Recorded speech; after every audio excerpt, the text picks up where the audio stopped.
একেবারে দুধ দিয়ে আজকে সবজি রান্না করব। তো এই দুধ দিয়ে সবজিটা কেমন হবে অবশ্যই কমেন্ট বক্সে জানিয়ে দেবে। আর তোমরা কে কে খেয়েছো তাও জানাবে। তো হ্যালো ভিউয়ার্স, কি অবস্থা সবার? আলহামদুলিল্লাহ আমরা ভালো আছি। তো প্রথমে আমি এখানে কচুগুলো সুন্দর করে কেটে নিয়েছি। তারপর এখানে দিয়ে দিচ্ছি সামান্য পরিমাণ লবণ আর অল্প পরিমাণ হলুদ। এখন এটাকে ভালো করে সিদ্ধ করে নেব। তো এরকম সিদ্ধ করবো না, মোটামুটি সিদ্ধ করে নেব।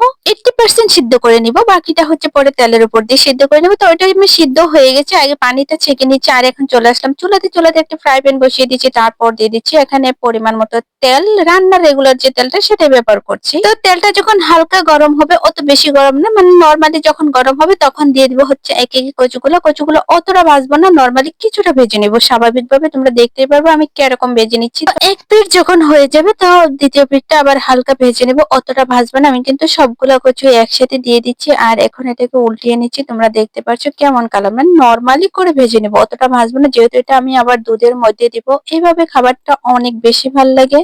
আর এটা ভাজা হয়ে গেছে, এখন আমি দিয়ে দিচ্ছি দুধগুলো। আর এটা হচ্ছে নারিকেলের দুধ, আমি নারিকেলটা বেটে তারপরে এটা দুধটা নিয়ে ছেঁকে নিয়েছি একেবারে দুধ। তো এখানে দিয়ে দিচ্ছি পেঁয়াজ বাটা, রসুন বাটা আর আদা বাটা। এখানে আমি যা যা ব্যবহার করছি তা তোমাদের বলছি, সবকিছু এক একে দিয়ে দিব। এখানে সমস্ত মশলাটা অ্যাড করে দেবো। এখানে হচ্ছে এখন দিয়ে দিচ্ছি হচ্ছে এলাচ, দারচিনি, লং, গোলমরিচ বাটাটা দিয়ে দিচ্ছি। আর হচ্ছে তেজপাতা দিয়ে তেজপাতা আর হচ্ছে দুইটা দারচিনির গোটাও দিয়ে দিলাম মরিচের গুঁড়া। মরিচের গুঁড়াটা তোমরা যেরকম এরকম দিতে পারো, আমি ঝালটা ইচ্ছে মতন দিতে পারো, যে যেরকম ঝালটা খাও সেরকম দেবো। আমি যেহেতু এখানে আবার কাঁচামরিচ দেবো তাই কমই দিয়ে দিচ্ছি। দিয়ে দিলাম ধনিয়া গুঁড়াটা আর দিয়ে দেবো হচ্ছে হলুদ গুঁড়াটা। তো সবকিছু দিয়ে এটাকে একেবারে সুন্দর করে একটু ঘন করে জাল করে নিবো। আর পরিমাণ মতো লবণটাও দিয়ে দিবা। এখানে কিন্তু আমি এক্সট্রা কোনো তেল ব্যবহার করিনি, ভাজার পর যে তেলগুলো ছিল ওই তেলের উপরে আমি দুধটা দিয়ে দিচ্ছি। তোমরা চাইলে দুধের তেল দিতে পারো, না হলে কিন্তু লাগবে না, যেহেতু নারিকেল থেকে পর্যাপ্ত তেল বের হবে। ভালো নারিকেল হলে অনেক বেশি তেল বের হয়, কিন্তু আমার নারিকেলটা অতটা ভালো ছিল না, তাই কিন্তু তেল অত বেশি বের হয় না। তো আমি এখন এটাকে জাল করে নিচ্ছি, মোটামুটি এটা দেখতে পাচ্ছ ঘন হয়ে আসছে। তো এখন দিয়ে দেবো হচ্ছে ভাজা কচুগুলো, দিয়ে এটাকে উল্টিয়ে পাল্টে কিছুক্ষণ নেড়ে তারপর উঠিয়ে নেবা। আর এই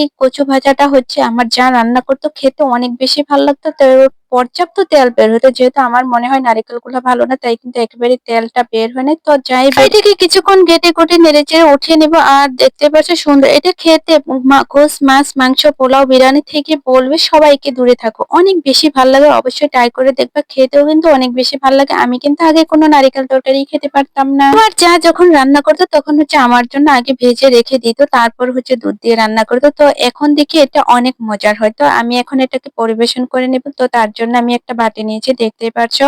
বাটিতে একে একে সবগুলা ভাজা উঠে নিব। আর এটাকে খেতে কিন্তু গরম ভাতের সাথে অনেক বেশি ভালো লাগে। তোমরা অবশ্যই ট্রাই করে দেখবা, ভালো লাগলে পাশে থাকবা। দেখা হবে নেক্সট ভিডিওতে। সে পর্যন্ত সবাই ভালো থাকো, সুস্থ থাকো, নিরাপদে থাকো। আর পার্সোনালি আমাদের জন্য দোয়া করবা। আর ভালো লাগলে অবশ্যই লাইক কমেন্ট করে যাবা।